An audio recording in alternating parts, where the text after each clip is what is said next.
Hello అండి, అందరికీ నమస్కారం. వెల్కమ్ టు మై ఛానల్ ఆహా ఏమి రుచి. ఈ రోజు వీడియోలో ఇంట్లోనే రుచికరమైన పానీపూరి రెసిపీని చేసి చూపిస్తానండి. పానీపూరి అంటే ఇష్టం లేని వాళ్ళు ఎవరుంటారు చెప్పండి. సాయంత్రం అయితే చాలు పిల్లలకి పెద్దవాళ్ళకి ఏస్తో సంబంధం లేకుండా అందరూ కూడా పానీపూరి పైన మనసు పారేసుకుంటారండి. రోడ్డు పక్కన బండ్ల పైన దొరికే పానీపూరిని అదే టేస్ట్తో ఇంట్లోనే చేసుకుంటే రుచికి రుచి, ఆరోగ్యానికి ఆరోగ్యం. పక్కా కొలతలతో అచ్చుగుద్దినట్టు బయట దొరికే టేస్ట్తో, లుక్తో ఈ రోజు నేను పానీపూరిని, చాట్ని అలాగే రసంను కూడా తయారు చేసి చూపిస్తున్నానండి. పర్ఫెక్ట్ గా వచ్చిన పానీపూరిలో ఈ చాట్ వేసుకుని ఈ జ్యూస్ లో ముంచి తింటే మీరే అంటారండి ఆహా ఏమి రుచి అని. మరి వీడియోని ఎక్కడ కూడా స్కిప్ చేయకుండా ఫస్ట్ నుంచి లాస్ట్ వరకు చూసేయండి. అలాగే వీడియోని లైక్ చేయడం మాత్రం మర్చిపోవద్దు. ఇలాంటి మరిన్ని టేస్టీ రెసిపీస్ కోసం ఛానల్ని సబ్స్క్రైబ్ చేసుకోండి. ఇక మనం లేట్ చేయకుండా ఇంట్లోనే ఈజీగా పానీపూరిని ఎలా తయారు చేసుకోవాలో చూద్దామండి. ముందుగా పానీపూరి తయారు చేయడానికి ఒక బౌల్ తీసుకుని అందులో ఒక చిన్న గ్లాసు బొంబాయి రవ్వ వేసుకోవాలండి. అదేనండి ఉప్మా రవ్వ. ఒక 3 స్పూన్లు మైదా వేసుకోవాలి. అలాగే చిటికెడు వంట సోడా, ఒక పావు టేబుల్ స్పూను సాల్ట్ వేసుకోవాలి. రవ్వ అలాగే మైదా, సాల్ట్, వంట సోడా అన్ని కూడా కలిసేటట్టుగా బాగా కలిపేసుకోవాలి. ఇదంతా కూడా బాగా కలిపిన తర్వాత ఇప్పుడు కొద్ది కొద్దిగా నీళ్లు పోసుకుంటూ పిండిని కలుపుకోవాలి. నీళ్ళన్నీ కూడా ఒకేసారి వేయకుండా కొంచెం కొంచెంగా నీళ్లు పోసుకుంటూ పిండిని చపాతీ ముద్దలా కలుపుకోవాలి. మరీ గట్టిగా ఉండకూడదు, మరీ లూజ్గా కూడా ఉండకూడదండి. సమానంగా పిండి ముద్దను కలుపుకోవాలి. లూజ్గా పిండి ఉంటే పూరీలు మెత్తబడిపోతాయి. పిండి ఇలా 3 నుంచి 4 నిమిషాలు బాగా కలుపుకుంటే చక్కగా వాటర్ని పిండి అంతా కూడా లాక్కుని సమానంగా పిండి ముద్ద అనేది రెడీ అవుద్దండి. పిండిని ఇలా బాగా కలిపితే పూరీలు బాగా క్రిస్పీగా వస్తాయండి. ఈ పిండి ముద్దను టచ్ చేస్తే ఇలా సాఫ్ట్ గా ఉండాలి. పిండి ముద్దను అంతా కూడా కలిపేసుకున్న తర్వాత పైన తడి క్లాత్ ని పిండి ముద్ద పైన కప్పాలి. ఈ పిండి ముద్దను ఒక అరగంట పాటు నానబెట్టుకుందామండి. తడి క్లాత్ ని కప్పేటప్పుడు మరీ ఎక్కువగా తడిగా ఉండేటట్టుగా ఉండకూడదండి. పిండి అంతా కూడా లూజ్గా అయిపోద్ది. మరలా ఒకసారి కలుపుకుందామండి. ఈ ముద్దని చేత్తో బాగా ఒత్తుకోవాలి. ఈ పిండి ముద్దను 4 భాగాలుగా చేసుకుందాము. పిండి ముద్దను ఇలా రౌండ్ గా చుట్టుకోవాలి. ఇప్పుడు చపాతీ ఒత్తుకునే రాయిని తీసుకోవాలండి. కొద్దిగా పొడి పిండి జల్లి చపాతీలా మరీ పల్చగా కాకుండా అలాగని మరీ మందంగా కాకుండా ఇక్కడ నేను చూపించినంత విధంగా చేసుకోవాలండి. ఇలా రౌండ్ గా ఉండేటట్టుగా షేపింగ్ చేసుకున్న తర్వాత ఇప్పుడు షార్ప్ గా ఉండే ఒక మూతను తీసుకోండి. ఇలా చిన్న చిన్న పూరీల్లాగా ఒత్తుకోవాలి. ఇలా ఒత్తుకున్న పూరీలన్నిటిని కూడా ఒక ప్లేట్లోకి తీసుకుందామండి. ఇలాగే మొత్తం అన్ని పూరీలను కూడా ఒత్తుకోవాలి. పూరీలు ఆరిపోకుండా వాటిపైన తడి క్లాత్ వేసుకుని పక్కన పెట్టుకోవాలండి. పూరీలు కనుక ఆరిపోతే మనకి ఆయిల్లో పొంగవు. అందుకని మనం ఒత్తుకున్న చిన్న చిన్న పూరీలన్నీ కూడా ఒక ప్లేట్లో పెట్టుకుని దానిపైన తడి క్లాత్ వేసుకోవాలి. ఇప్పుడు స్టవ్ పైన కడాయి పెట్టుకుని కడాయి బాగా వేడైన తర్వాత డీప్ ఫ్రైకి సరిపడినంత ఆయిల్ వేసుకోవాలండి. ఆయిల్ అంతా కూడా బాగా వేడైన తర్వాత మనం ముందుగా తయారు చేసి పెట్టుకున్న చిన్న చిన్న పూరీల్ని ఒక్కొక్కటిగా వేసుకోవాలి. ఎలా అయితే మనం ప్లేట్లో పూరీలు పెట్టామో అలాగే పైంది పైకి కిందికి వచ్చేటట్టుగా నూనెలో పూరీలు వేసుకోవాలండి. ఇలా ఆయిల్లో పూరీ వేసి గరిటెతో పైన ఇలా ఒత్తుతూ ఉండాలండి. ఇలా మనం గరిటెతో పూరీలు ఒత్తుతుంటే చక్కగా పైకి అన్ని కూడా పొంగుతాయండి. ఒకవైపు బాగా వేగిన తర్వాత మరలా రెండు వైపు త్రిప్పుకుని రెండో వైపు కూడా బాగా వేయించుకోవాలండి.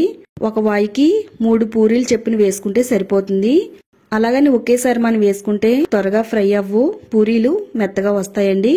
3 చెప్పును వేసుకుని పూరీలు వేయించుకుంటే సరిపోతుంది. పూరీలు అనేవి పొంగుతూ క్రిస్పీగా వస్తాయి. ఇప్పుడు మసాలా చాట్ అయితే తయారు చేసుకుందాము. చాట్ తయారు చేసుకోవడానికి బఠానీ 1 కప్పు తీసుకోవాలి.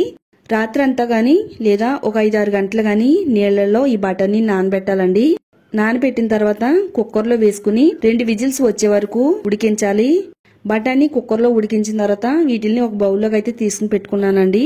తర్వాత మీడియం సైజు లో ఉండే ఒక ఉల్లిపాయను తీసుకుని చిన్న చిన్న ముక్కలుగా కట్ చేసి పెట్టుకోవాలి.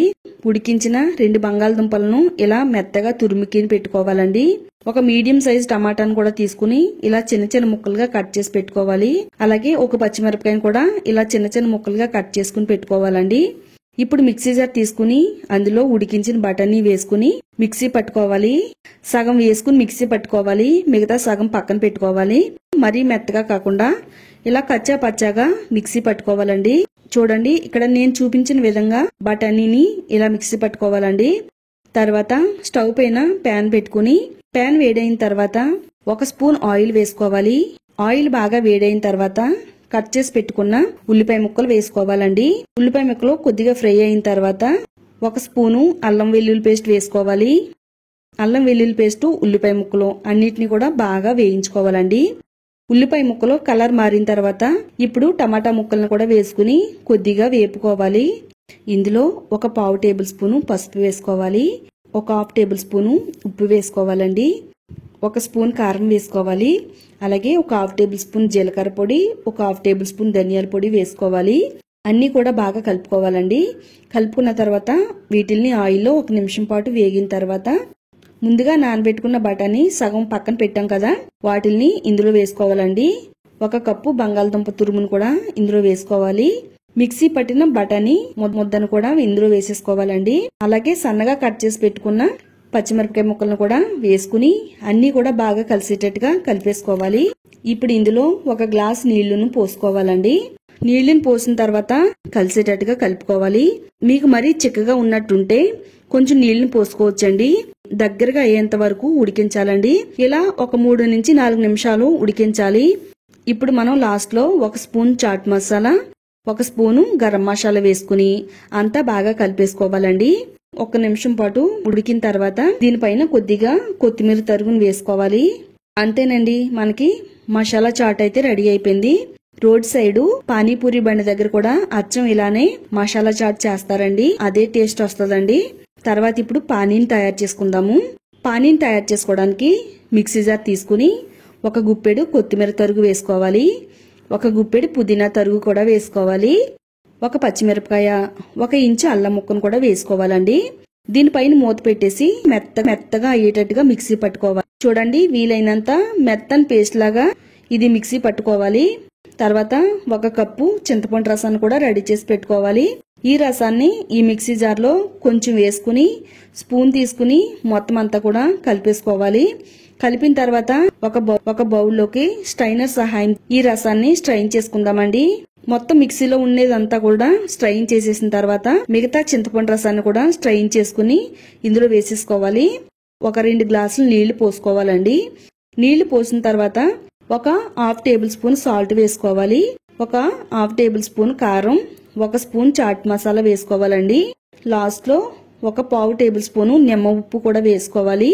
మొత్తం అంతా బాగా కలిపేసుకోవాలండి. అంతే, మనకి ఎంతో టేస్టీగా ఉండే పానీ అయితే రెడీ అయిపోయిందండి. మనకి రోడ్డు సైడ్ బండి మీద దొరికే రుచితో పానీపూరి అయితే రెడీ అయిపోయిందండి. పూరీలన్నీ కూడా చూడండి ఎంతో క్రిస్పీగా ఉన్నాయండి. 1 పూరీని తీసుకుని ఇక్కడ నేను మీకు చూపిస్తున్నాను చూడండి. చక్కగా మనం వేలుతో ఇలా నొక్కుతున్నట్టయితే అన్నీ కూడా క్రిస్పీగా ఉన్నాయి. అసలు మెత్తగా కూడా లేవండి. 1 పూరీని తీసుకుని ఇలా హోల్ పెట్టుకుని ఇందులో మనం 1 హాఫ్ టేబుల్ స్పూన్ చాట్ పెట్టుకోవాలి. చాట్ వేసిన తర్వాత కొన్ని ఉల్లిపాయ ముక్కలు వేసుకోవాలి. ఇప్పుడు ఇందులో పానీని వేసుకోవాలండి.